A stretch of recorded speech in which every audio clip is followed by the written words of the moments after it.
मार्कंडेय जी ने नर्मदा जी का नर्मदा पुराण में बहुत सुंदर वर्णन किया है कि ये जंगल ऐसा था, माँ ऐसी दिखती है वहाँ पे, माँ के ऐसा स्वरूप है, कहीं शोर करती है तो कहीं शांत होके जाती है, ऐसा वर्णन है।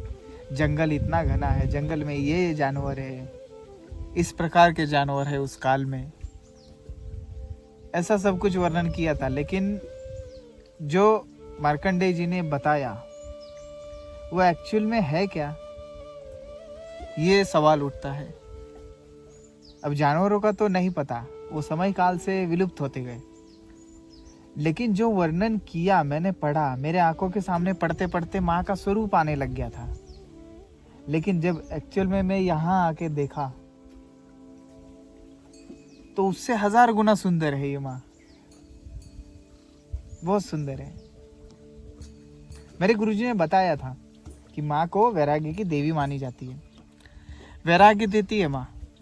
लेकिन ये नहीं बताया था कि भाई क्यों मिलता है वैराग्य यहाँ प्राणी को, क्यों मिलता है। आदमी यहाँ पे खुद को भूल जाता है, वो शरीर के इस पिंजरे से मुक्त होना चाहता है, तिलमिला जाता है। ये देख के सब वो बोलते हैं ना, सब कुछ आंखों से शुरुआत होता है, आंखों से ही शुरुआत हुआ। देख के अनुभव हुआ, माँ दिल तक गई और उन्होंने सारी बॉडी पे, सारी बुद्धि पे अपना प्रपंच जताना शुरू किया। तब ये वैराग्य आया। वैराग्य आता जाता है इंसान में। अभी मैं भले ही आपके साथ बोलता हूँ, आप बहुत सारा कुछ करता हूँ, बहुत संसार में बहुत सारे काम करता हूँ, लेकिन कहीं एक अंदर कोने में माँ बहती है और वहाँ पे वैरागी हूँ मैं अब ये बोल सकता हूँ कि भाई हूँ, सच में हूँ।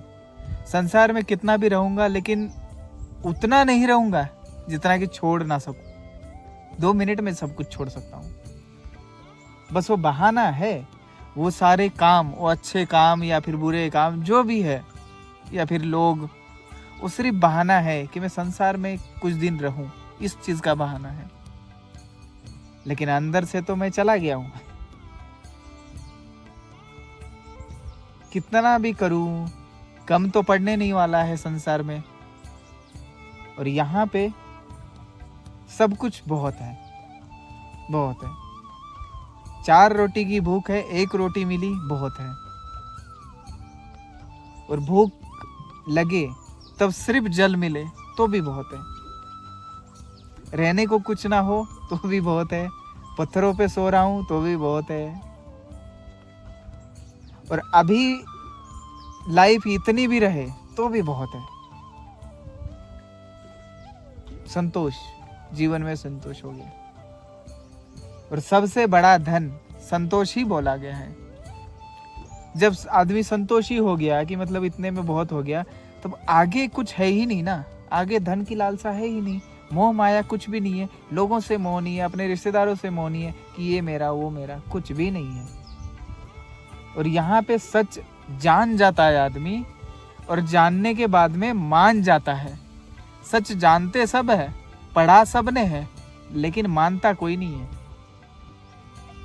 कोई इंसान चला जाता है, सबको पता है मृत्यु आएगी, आने वाली है, आ गई, चली भी गई, ले भी गई, लेकिन मृत्यु होने के बाद में उस इंसान को याद करके रोता है आदमी। जानता है मृत्यु है, आएगी वो तो, लेके जाने के बाद में वो मानता नहीं है। सिर्फ ये सारी चीजें चल रही है। और ये वैराग्य अंदर आने के बाद में इन सब चीजों का कुछ मतलब नहीं रहता दोस्तों, कि हमें क्या करना है, किस लिए हमारा जन्म हुआ।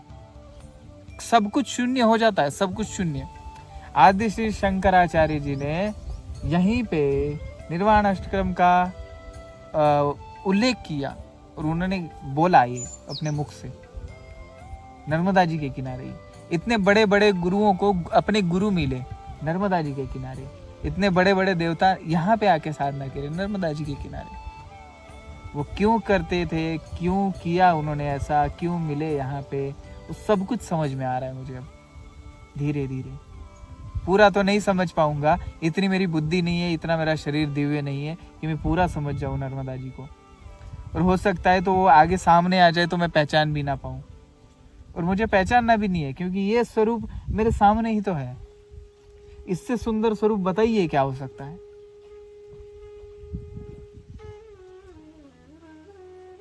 अब ये दिल से बातें, जब दिल से निकलती है बातें, तब ये मैं बोल सकता हूं। जो सच है वो दिल से निकलता है, जो बनावटी है वो तो घोकम पट्टी हो जाती है।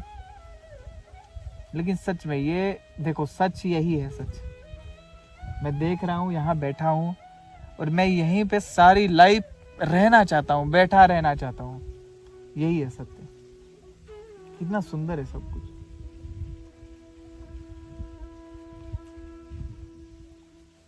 क्या बताऊं, अब इससे ज्यादा मैं क्या बताऊं। और ये जब आता है ना, तब लगता है हाँ, अब ये परिक्रमा का उद्देश्य मेरा पूरा हो रहा है। परिक्रमा उठाई थी किस लिए, करी किस लिए, हो क्या गया। परिक्रमा का उद्देश्य मुझे लगभग पूरा हो रहा है। माँ के किनारे हम राउंड मार रहे थे, परिक्रमा कर रहे थे, लेकिन वो करते करते करते माँ हमारे अंदर चली गई, हमारे दिल के अंदर चली गई। ये शरीर भी हाड़ मास का था, उसका अमृतमय जल हमारे शरीर को ही अमृत कर दिया, हमारे बुद्धि को अमृत कर दिया, हमारी सोच को अमृत कर दिया। इतना कुछ किया माँ ने।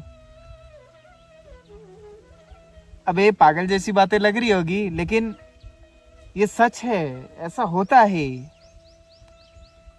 अब जो लगता है उसको मैं शब्द देने की कोशिश कर रहा हूं बस। अगर माँ से सही में जुड़ा है कोई, तो उसके शब्द भी ऐसे ही होंगे, क्योंकि वो रह ही नहीं पाएगा। माँ के बिना नहीं रह सकता, और माँ दूर रहे तो भी नहीं रह सकता। जन्म देने वाली माँ अलग और पालने वाली माँ अलग। लेकिन मुझे तो ऐसा लगता है सब कुछ जीवों को जन्म भी यही देती है, पाल भी यही लेती है, और अपने में समा भी यही लेती है। उनको मोक्ष तक पहुंचा भी के भी आ जाती है, स्वर्ग तक पहुंचा देती है। वहां तक ये साथ नहीं छोड़ती। जन्मदायिनी माँ तो जहां तक अपना शरीर है वहीं तक साथ देगी, फिर उसके बाद में नहीं। लेकिन ये तो शरीर के बाद आत्मा तक साथ देती है। ऐसी है माँ। वो अपने बच्चे को कहीं भी अकेला छोड़ना ही नहीं चाहती, चाहे वो बच्चा शरीर में है, चाहे वो शरीर छोड़ के चला गया। अब ये मेरी समझ है, माँ को जितना समझा मैं, उसकी समझ है। बाकी तो अब हर बुद्धि की अलग अलग बातें होती है। मेरी बुद्धि में तो इतना ही समझ में आया। मैं इतना ज्ञानी भी नहीं कि बड़े बड़े लोगों जैसा मैं बोलूं और बड़ी बड़ी बातें करूं। छोटा हूं, छोटी बुद्धि का, छोटे मुंह से बड़ी बातें करवाने लग गई है माँ। बाकी सब शून्य है, जो है सिर्फ यही है। शिव है, शिव में ही आनंद है, और आनंद ही शिव है। शंकराचार्य जी ने बहुत सही बोला था। उनकी हर एक बात सही है। न पुण्यम न पापम, कुछ भी नहीं है,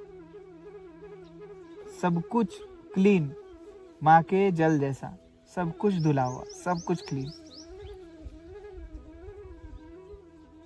ये मुझे समझ में आई माँ। बाकी आपकी समझ में कुछ और हो सकता है। मुझसे कोई गलती हुई बोलने में तो माफ करिए, लेकिन मुझे तो यही समझ में आया बस। परिक्रमा भी और माँ भी।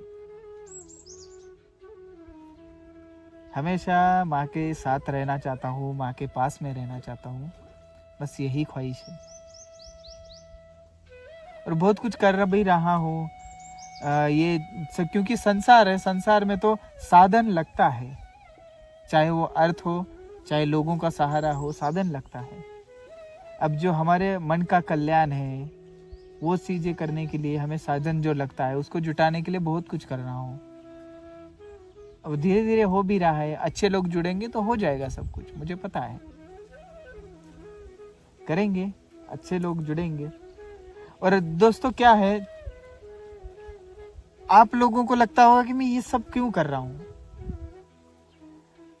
क्योंकि बहुत लोगों को मैंने दुखी देखा है, बहुत लोगों को दुखी देखा है। इतना दुखी देखा है कि उन्होंने सारी लाइफ इतनी अच्छे से गुजारी, कुछ लोगों ने गंदे तरीके से गुजारी, उनकी भी वही हश्र है, कुछ लोगों ने इतने अच्छे तरीके से गुजार के भी वही हश्र हो जाता है। क्यों होता है ऐसा? क्योंकि सही आनंद नहीं ले पाते वो।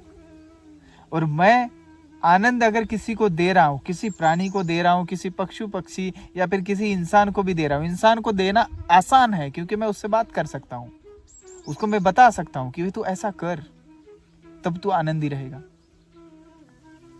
तो अगर मैं देना चाहता हूं तो उसको परमानेंट आनंद देना चाहता हूं, ऐसा नहीं टेम्परेरी कि भाई उसको 4 पैसे दे दिए, जब तक पैसे नहीं खत्म होंगे तब तक वो आनंदी रहेगा, जब पैसे खत्म हो गए तब आनंदी नहीं। या फिर कुछ खाने को दिया तो वो जब तक निगल रहा है तब तक तो वो आनंदी है, फिर उसके बाद में निगल गया फिर आनंदी नहीं है। तो ये टेम्परेरी आनंद नहीं देना चाहता, मैं मन की शांति देना चाहता हूँ लोगों को कि आप ऐसे जियो लाइफ। उसके लिए हम कुछ करने की कोशिश कर रहे हैं। अब सारी चीजें तो मैंने माँ को बता दी है, माँ करेगी, होगा धीरे धीरे। और अगर आप भी करना चाहते हैं, मेरे साथ जुड़ना चाहते हैं, देखिए सबसे ज्यादा जरूरत तो आज के जमाने में धन की होती है, धन के बाद में होती है मैन पावर की। मैन पावर तो अपने पास बहुत है, बहुत लोग जुड़ जाएंगे मुझे पता है, लेकिन धन का बहुत कमी होती है। और मुझे ये नहीं है, मुझे अकेले को अगर रहना है तो बहुत सारी जगहें हैं, बहुत सारे लोग बुला रहे हैं, बहुत सारे बड़े बड़े मठाधीश बुला रहे हैं कि आप यहाँ पे रह जाओ, मुझे कोई दिक्कत नहीं है। लेकिन जो लोगों को परमानेंट आनंद मिलना चाहिए उसके लिए बहुत सही शिक्षण चाहिए। शिक्षण मतलब वो नहीं कि जो पढ़ाई लिखाई, ऐसा नहीं, आत्मशिक्षण तो वो लेना जरूरी है। उसके लिए हम स्थान देख रहे हैं, कुछ ना कुछ करेंगे। बाकी जो भी इंटरेस्टेड है मेरे ऐसे प्लान में, विचारों में, तो आप मेरे से कांटेक्ट कर सकते हैं। तब देखते हैं कुछ ना कुछ माँ करेगी तो। और अगर देखिए मेरा तो ये मानना है, आप में अगर कोई कुत्ते को मार रहा है, गाय को मार रहा है, आपने अगर बचाने का उसके दिल में आया, आपके दिल में आया कि मैं उसको जाके बचा लूं, कोई पेड़ तोड़ रहा है तो मैं उस पेड़ को बचा लूं, तो आपके दिल के अंदर भगवान आ चुका है। इंसानियत तो पहले ही आ गई, जब आपने सोचा, आपने बचा लिया तो भगवान आ चुका है। तो ऐसा ही होता है सब कुछ। कुछ अच्छा करने के लिए, कुछ लोगों के लिए अच्छा करने के लिए अगर हमारे दिल में इच्छा आई या फिर हम कर रहे उस मार्ग पे, तो हमारे दिल में भगवान आ चुके हैं। हमें बाहर ढूंढने की जरूरत नहीं है, हमारे पास ही है भगवान। तो ये मेरा मानना है। देखते हैं आगे क्या होता है। माँ सब कुछ करा देगी, मुझे पता है, बस निमित्त कौन कौन बनता है ये देखना है मुझे। वैसे राम राम इंडिया एक प्लेटफॉर्म मिला हमें, बहुत सुंदर प्लेटफॉर्म बना, बहुत अच्छे लोग जुड़े। आप सभी जो देख रहे हैं वो अच्छे लोग एक जगह लेके आया, ऐसा समझो, माने लेके आए। तो ये सब लोग कर सकते हैं। ये मेरी विचारधारा है, मैं एक शरीर हूँ सिर्फ, और सोच हूँ। इस सोच को आगे आप लोगों को बढ़ाना है, मेरे को नहीं बढ़ाना। मैं तो शरीर हूँ, आज हूँ कल नहीं हूँ, लेकिन सोच हमेशा रहेगी। इतने बड़े बड़े लोग गए, सोच उनकी हमेशा रही। शरीर तो चले गए ना उनके, लेकिन सोच में काम चलता रहा। ऐसा सोच होना चाहिए तो काम चलता रहेगा। राम राम इंडिया एक सोच है, प्रशांत नहीं है वो, ना ही मेरा शरीर है, ना ही उसकी कोई जगह है। अगर आपने एक पेड़ लगाने की सोची है तो आप राम राम इंडिया के ही सदस्य हो। आप किसी प्राणी की बचाने की कोशिश कर रहे हैं तो आप राम राम इंडिया के सदस्य हो। किसी की हेल्प करने की कोशिश कर रहे हैं तो आप राम राम इंडिया के। और भगवान आपके, माँ उसके दिल में है, बस इतना मानूंगा मैं। तो आप जहां भी लगाओ, जहां भी जो भी करो, करते रहो बस। कहीं आने की जरूरत नहीं है, कहीं जाने की जरूरत नहीं है, कहीं कुछ करने की जरूरत नहीं है। आपका परिसर, आपका ऐसा सुंदरता और या तो फिर आप खुद को ही बदलने की कोशिश करो, सब हो जाएगा। चलिए, नर्मदे हर। मैं आनंद लेता हूँ, कुछ आनंद आपको भी दूँ, इस वजह से मैंने ये वीडियो लगा दी थी। और कुछ बातें जो आ रही थी दिल में वो बताने की कोशिश कर रहा था। नर्मदे हर, हर हर महादेव।